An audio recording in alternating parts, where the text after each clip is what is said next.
అందరికీ నమస్తే. Welcome to CM today news. నేను మీ తిరుపతి. తెలంగాణ ముఖ్యమంత్రి రేవంత్ రెడ్డి గారికి ఒక పాట వణుకు పుట్టిస్తుంది. ఈ మధ్యకాలంలో ఆ పాట బాగా వైరల్ అవుతుంది. ఎక్కడ చూసినా కూడా సోషల్ మీడియాలో విపరీతంగా ఆ పాట వైరల్గా కనబడుతుంది. దాదాపు 2-3 రోజుల నుండి ఆ పాట ఇన్స్టాగ్రామ్లో, ఫేస్బుక్లలో, యూట్యూబ్లలో, ట్విట్టర్లలో చక్కర్లు కొడుతుంది. ఆ పాట చూసిన తర్వాత కాంగ్రెస్ పార్టీ లీడర్లకు ఏం చేయాలో అర్థమైతలేదు. అసలు ఎట్లా అరిగడదాం ఈ పాటను? వీళ్ళు పాటలు ఎట్టి పరిస్థితులు ఇక్కడ పెట్టొద్దు, వీళ్ళు ఇక్కడికే వచ్చి ఎందుకు ఆ పాట పెడుతుర్రు, ఆ పాట పెట్టడానికి గల కారణం ఏందని చెప్పి రకరకాలుగా కాంగ్రెస్ పార్టీ లీడర్లు చర్చ పెట్టుకుంటున్నారు. పుసుక్కున వీళ్ళు ఏమైనా మారిపోయిర్రా, ఇదో డౌట్ కూడా ఉంది.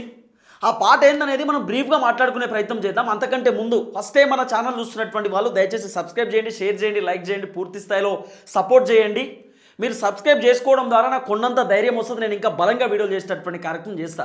రైట్గా సబ్జెక్ట్లోకి పోతే, ఒక పాట గులాబీల జెండలే అనే పాట, తర్వాత కేసీఆర్కి సంబంధించినటువంటి 2-3 పాటలు.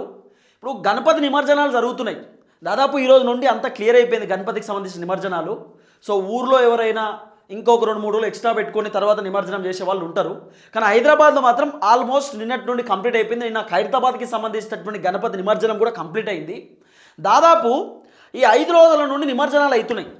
ఇప్పుడు షేర్లింగంపల్లికి వెళ్ళి, ఉప్పల్కి వెళ్ళి, కొంతమంది భువనగిరి నుండి కూడా వస్తున్నారు. ఇది వినాయకుడి నిమజ్జనం ట్యాంక్ బండ్లోనే చేయాలని చెప్పి. సో షేర్లింగంపల్లి, ఉప్పల్కి వెళ్ళి నిమజ్జనానికి వచ్చేటటువంటి వాళ్ళు అక్కడికి వెళ్ళి మంచిగానే వస్తారు. గణపతిని తీసుకొని వస్తారు, దేవుని పాటలు పెట్టుకొని వస్తారు, వేరే వేరే పాటలు పెట్టుకొని వస్తారు. కరెక్టు సెక్రటేరియట్ కాడికి వచ్చుడుతోటే అన్ని పాటలు తీసేస్తున్నారు. గులాబీల జెండలే అనే పాట పెడుతురు, తర్వాత దేకులేంగే అని పాట పెడుతురు, తర్వాత సారే కావాలంటే అంటున్నారే అని చెప్పి పాట పెడుతురు.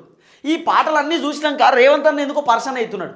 ఎందుకంటే మొన్నటిదాకా కాంగ్రెసే గవర్నమెంట్లో, అంటే కాంగ్రెస్ పార్టీ గెలిచింది. 2020 సంబంధించినటువంటి 23 ఎన్నికలలో మళ్ళీ 2028లో మేమే అధికారంలోకి వస్తామేమో అనుకుంటున్నాం, మేమే భూకంపం బద్దలు కొట్టాలి, మేమే మొత్తం అనేటటువంటి తరహాలో వీళ్ళు మాట్లాడుతున్నారు. ఈ టైంలో యువకులు ఏమైనా మారిపోయిర్రా? ఎందుకంటే యూత్ చాలామంది కరెక్ట్ సెక్రటేరియట్ దగ్గరకు వచ్చుడు తోటే కేసీఆర్కి సంబంధించిన పాటలు పెడుతురు. రేవంత్ అన్న ఏమనుకున్నారంటే మొత్తం కాంగ్రెస్ వైపే ఉన్నారు జనం, మొత్తం కాంగ్రెస్ అంటేనే అద్భుతంగా ఉంది, బీఆర్ఎస్ పార్టీ పని అయిపోయింది, కేసీఆర్ పని అయిపోయింది, అసలు కేసీఆర్ని ఎవరు పట్టించుకునేటటువంటి పరిస్థితి కూడా లేదు అని చెప్పి రేవంత్ అన్న అనుకున్నాడు. కానీ మంచి మంచి పాటలు ఉన్నాయి వాళ్ళు పెట్టుకోవాలంటే, చాలా అద్భుతమైన పాటలు ఉన్నాయి. కానీ కరెక్ట్ సెక్రటేరియట్ దగ్గరకు వచ్చుడుతోటే మరి ఆ సెక్రటేరియట్ని చూసి కేసీఆర్ గుర్తుకొస్తుండో, లేకపోతే కేసీఆర్ ఆనవాళ్ళు గుర్తుకొస్తున్నాయో, లేకపోతే కేసీఆర్ ఉంటేనే బాగుండనేటటువంటి ఆలోచనలో యువకులు ఏమైనా చేంజ్ అవుతారో తెలియదు. కానీ సెక్రటేరియట్ కాడికి వచ్చుడుతోటే పాట మారుస్తుర్రు. ఏది కారుకు గేర్ మార్చినట్టు పాట మార్చి ఏం పెడుతుర్రో ఒకసారి వినుర్రి. ఈ పాటలు పెట్టాక రేవంత్ అన్న పాపం ఇబ్బంది అనిపించింది కావచ్చు. అరే అంటే కేసీఆర్ పాట పెడుతురు, అంటే కేసీఆర్ పాట పెడుతురు, నా పాట కూడా పెట్టాలనే ఆలోచనతోటి ఖైరతాబాద్ నిమజ్జనం నిన్న జరిగింది కదా, ఖైరతాబాద్ గణపతి నిమజ్జనానికి రేవంత్ అన్న పాట పెట్టారు. నాకు తెలిసి ఏ రాజకీయ నాయకుడు పాట పెట్టరేమో సాధారణంగా, ఏది గణపతి నిమజ్జనాలకు సంబంధించిన వ్యవహారంలో. అది కూడా ఖైరతాబాద్ గణపతి నిమజ్జనం అంటే చాలా అద్భుతం కదా. సెక్రటేరియట్ వెనకాలనే ఉంటుంది. దాదాపు కొన్ని సంవత్సరాల నుండి, నేను పుట్టకంటే ముందు నుండి కూడా ఆ నిమజ్జనాలు జరుగుతున్నాయి. అక్కడ గణపతిని పెడుతురు, 69 అడుగులకు సంబంధించినటువంటి విగ్రహం.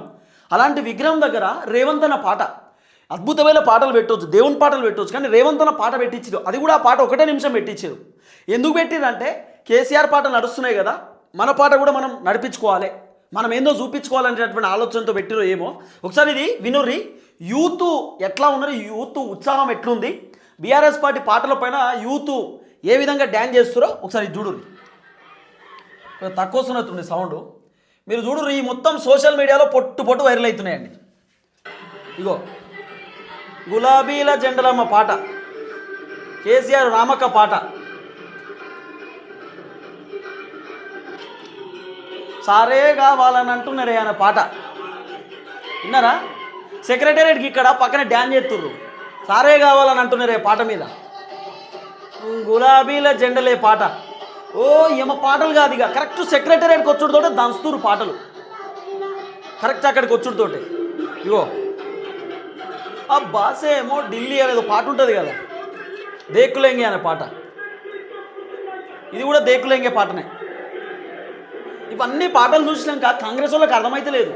ఈరోజు పోలీసులు లాఠీలు పట్టుకొని నిల్చున్నారు సెక్రటేరియట్ దగ్గర, ఎవడన్నా గులాబీల పాట పెట్టుకొని వస్తే దంచుదామని.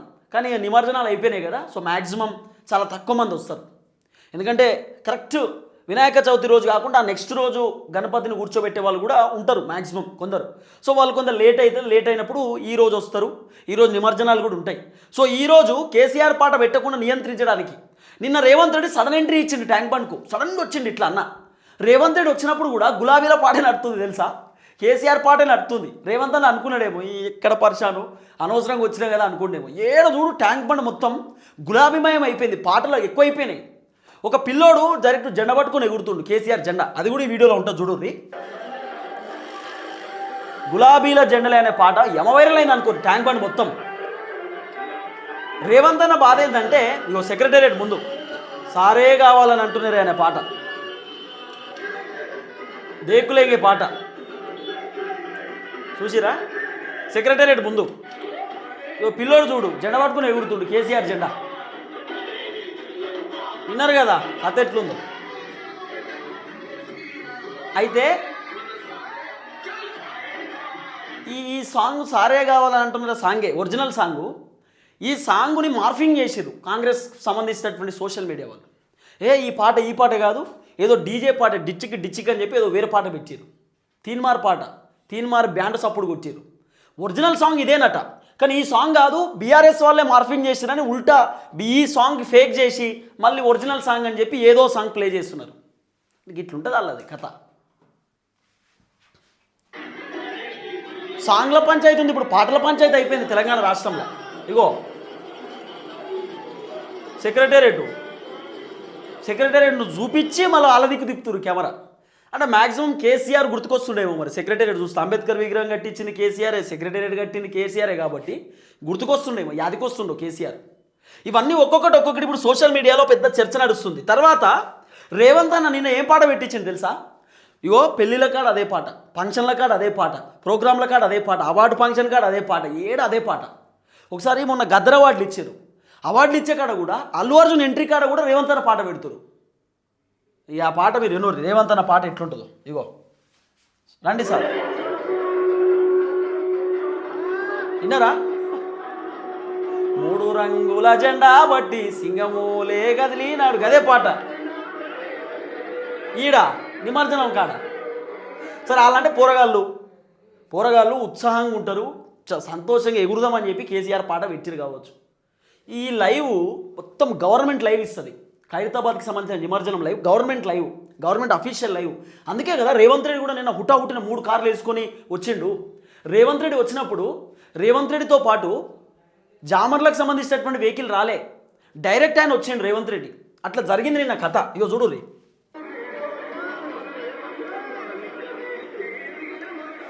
చూసిర్రా? 1 నిమిషం పెట్టిరు, తర్వాత బంజేరు పెట్టొద్దు వద్దు అని చెప్పి బంద్ చేయించారు. ఎందుకు పెట్టిరు అంటే మేము ఏందో చూపించుకోవాలి. కేసీఆర్ పాటలు అన్నీ నడుస్తున్నాయి, మా పాట ఒక్కటి వస్తలేదు, రేవంత్ అన్న పాట వస్తలేదు, మేము డైరెక్ట్ ఖైరతాబాద్ గణపతి కానే పెడతాం పాట అని చెప్పి కరెక్ట్ సెక్రటేరియట్ ముందు పెట్టించారండి పాట. ఎందుకంటే పొరగాళ్ళందరూ సెక్రటేరియట్ ముందే కేసీఆర్ పాట పెడుతురు కదా, రేవంత్ అన్న కూడా సెక్రటేరియట్ ముందే పాట పెట్టించిండేమో మరి రేవంత్ అన్న పాట. అంటే కేసీఆర్కి ఏం తక్కువ కాదు, రేవంత్ రెడ్డి ఎక్కువనే అని చెప్పి పెట్టించిరేమో. ఈ పాటల పంచాయతీ నడుస్తుంది. ఇప్పుడు కేసీఆర్ పాటలు చూసి రేవంత్ అన్న షాక్లో ఉన్నాడు, పరిశాన్లో ఉన్నాడు. అన్న ఏం చేయాలో అర్థమవుతలేదు అన్నకు. ఈ పాటలని వణికి పుట్టిస్తున్నాయి ఇప్పుడు కాంగ్రెస్కు. ఎందుకు కాంగ్రెస్ పార్టీ లీడర్లు ఈ పాటలు చూసి భయపడుతురు, ఆ పొరగాలు చేసే డ్యాన్స్ చూసి భయపడుతురు తెలుసా? పొరగాళ్ళు ఏమన్నా బీఆర్ఎస్ పార్టీ వైపు వెళ్ళిపోయిరా? యువత మొత్తం బీఆర్ఎస్ పార్టీ వైపు ఏమైనా మొగ్గు చూపుతుందా? రాబోతున్న జిహెచ్ఎంసీ ఎన్నికలు, ఇప్పుడు జూబ్లీహిల్స్ ఉప ఎన్నికలు ఉన్నాయి, మళ్ళీ ఇంకో 10 నియోజకవర్గాలలో మళ్ళీ ఉప ఎన్నికలు రాబోతున్నాయి. ఎందుకంటే ఆ పార్టీ మారినటువంటి ఎమ్మెల్యేలు వాళ్ళ వ్యవహారం, తర్వాత గ్రామ పంచాయతీ ఎన్నికలు ఉన్నాయి. ఇవన్నీ ఆగమాగం కనబడుతున్నాయి. యూత్ మొత్తం బీఆర్ఎస్ వైపు పోయారు అనుకో, మళ్ళీ గండి పడుతుందా, కాంగ్రెస్కి ఇబ్బంది అవుతుందా, రకరకాలుగా ఆలోచనలో ఉన్నారు. ఏది ఏమైనా ఈ పాట ఇప్పుడు సోషల్ మీడియాలో విపరీతంగా వైరల్ అవుతుంది. పాటల పంచాయతీ అయిపోయింది. ఏడ చూడరు ఇప్పుడు, ఏ ఇన్స్టాగ్రామ్ చూసినా, ఏ ట్విట్టర్ చూసినా, ఏడ చూసినా మొత్తం ఇవే పాటలు. సెక్రటేరియట్ ముందు కేసీఆర్ పాటలు అనేది ఇప్పుడు సోషల్ మీడియాలో పెద్ద ట్రెండింగ్ నడుస్తుంది. ఏడ చూసినా ఇదే చర్చ నడుస్తుంది. ఇప్పుడు చూద్దాం ఏం జరగబోతుందో. రేవంత్ అన్న బాధ ఒకటే, అసలు ఎందుకు పెడుతురు పాటలు? యువత మారిపోయిర్రా? ఇన్ని రోజులు కాంగ్రెస్ దగ్గర ఉన్నటువంటి యువత ఇప్పుడు బీఆర్ఎస్ వెళ్ళిపోయిర్రా? లేకపోతే యూత్ కాంగ్రెస్ పైన ఉన్నటువంటి కోపము, కాంగ్రెస్ పైన ఉన్నటువంటి అక్కసు, అంటే కాంగ్రెస్ పైన ఉన్నటువంటి ఏదైతే వ్యతిరేకత ఉందో ఆ వ్యతిరేకతను ఈ యూత్ మొత్తం సెక్రటేరియట్ ముందు కేసీఆర్ పాట పెట్టి ప్రభుత్వాన్ని ఈ విధంగా నిరసన వ్యక్తం చేస్తుర్రా? అంటే మాకు రేవంత్ రెడ్డి పాలన బాగాలేదు, కేసీఆర్ పాలనే బాగుందని చెప్పి యూత్ అంటే కేసీఆర్కి సంబంధించి ఆయన కట్టేసిన సెక్రటేరియట్ ముందుకు వచ్చి కేసీఆర్ పాట పెట్టి లేదు లేదు మేము ఈయన్నే కేసీఆరే బాగుంది నువ్వు వేస్ట్ అని చెప్పి ఏమైనా నిరసన వ్యక్తం చేస్తున్నారు ఆ పాట పెట్టి కేసీఆర్ పాట పెట్టి సెక్రటేరియట్ ముందు. అంటే యూత్ ఏమైనా కోపంతో ఉన్నారా అనేది రకరకాలుగా వినబడుతున్నటువంటి చర్చ. చూద్దాం ఏం జరగబోతుందో. మొత్తానికి పాటకు సంబంధించినటువంటి పంచాయతీ నడుస్తుంది ఇప్పుడు తెలంగాణ రాష్ట్రంలో. మొన్నటిదాకా కవితక్క పంచాయతీ, ఆ తర్వాత హరీష్ రావు పంచాయతీ, తర్వాత కొత్త పార్టీల పంచాయతీ, రేవంత్ అన్న పంచాయతీ, ఇప్పుడు పాటల పంచాయతీ. చూద్దాం ఏం జరగబోతుందో.